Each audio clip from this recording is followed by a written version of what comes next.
warahmatullahi wabarakatuh. Halo teman-teman, saya di sini ingin membuat tugas praktek dari dosen pengampu Ibu Nur Insani dengan tema reproduksi pada wanita. Sebelum itu, perkenalkan nama saya Asnia Syifa Darmelia dengan NIM PO 712002100032 tingkat 1B D3 Keperawatan Poltekkes Kemenkes Jambi. Selanjutnya, saya di sini akan menjelaskan tentang struktur organ reproduksi wanita. Struktur organ reproduksi wanita terbagi menjadi dua, yaitu organ eksternal dan organ internal. Organ eksternal terdiri dari mens pubis, labia mayor, labia minor, klitoris, vestibulum, himen, dan perineum. Sedangkan organ internal terdiri dari vagina, uterus, tuba falopi, dan ovarium. Selanjutnya, mon pubis. Mon pubis atau mon venerus yaitu jaringan lemak ikutan berbentuk bulat yang lunak dan padat serta merupakan jaringan ikat di atas simfisis pubis. Mon pubis banyak mengandung kelenjar minyak dan ditumbuhi rambut berwarna hitam, kasar, dan ikal pada masa pubertas. Mons berperan dalam sensualitas dan melindungi pubis selama kuitus atau hubungan seksual. Semakin bertambahnya usia, jumlah jaringan lemak di tubuh wanita berkurang dan rambut pubis menipis. Selanjutnya, labia mayora. Labia mayora merupakan dua lipatan kulit panjang melengkung yang menutupi lemak dan jaringan ikat yang menyatu dengan mons pubis. Memanjang dari mons pubis ke arah bawah mengelilingi labia minor, berakhir di perineum pada garis tengah. Panjangnya 7-8 cm, lebar 2-3 cm, dan tebal 1-1,5 cm, dan agak meruncing pada ujung bawah. Labia mayor melindungi labia minor, meatus urinarius, dan introitus vagina atau lubang vagina.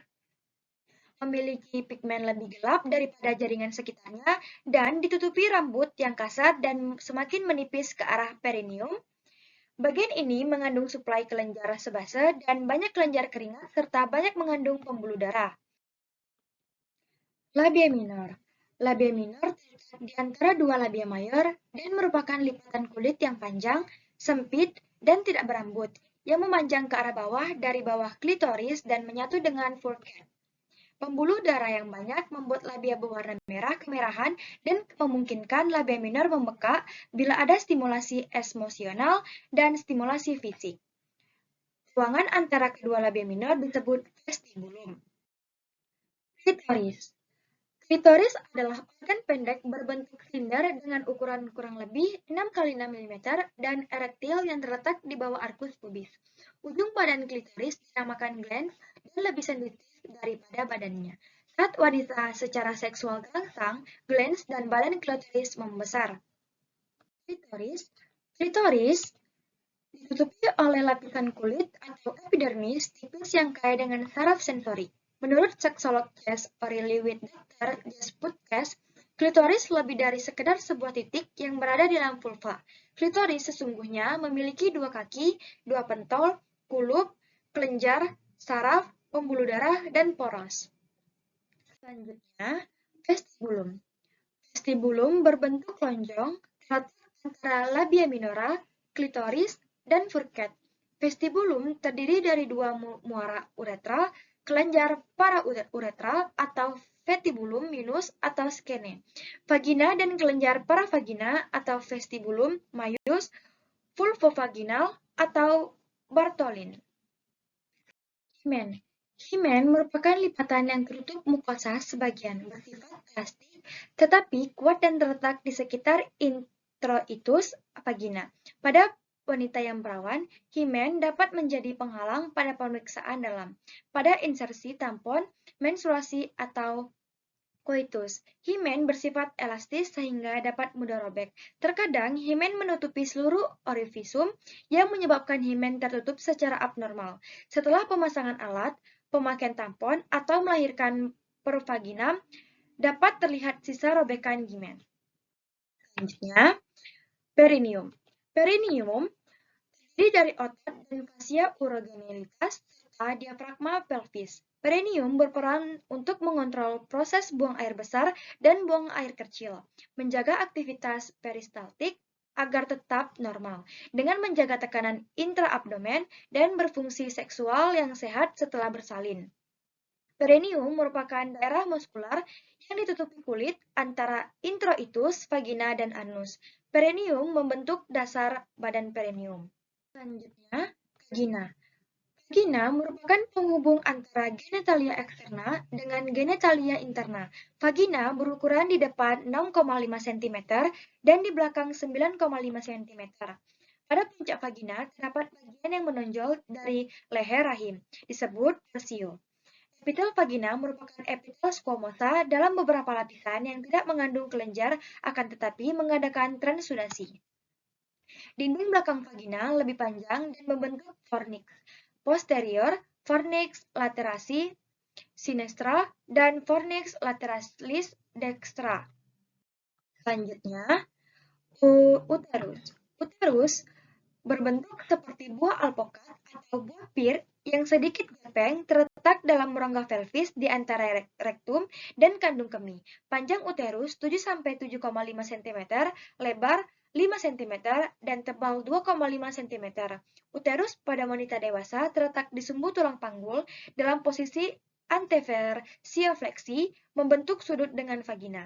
Karpus uteri ke arah dengan membentuk sudut 120-130 derajat dengan serviks uteri.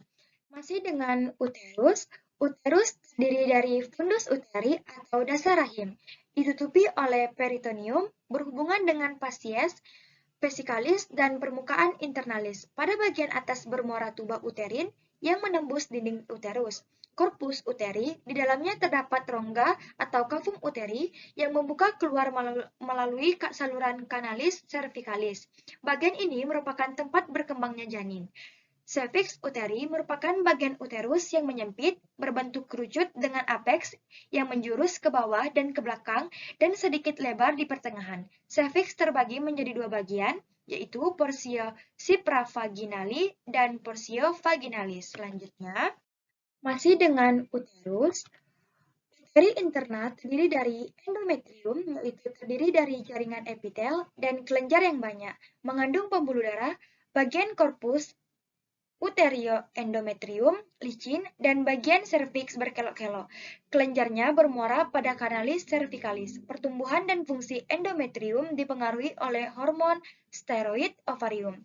Myometrium yaitu lapisan otot yang tersusun sedemikian rupa sehingga dapat mendorong isinya pada waktu persalinan dan dapat mengecil kembali setelah plasenta keluar.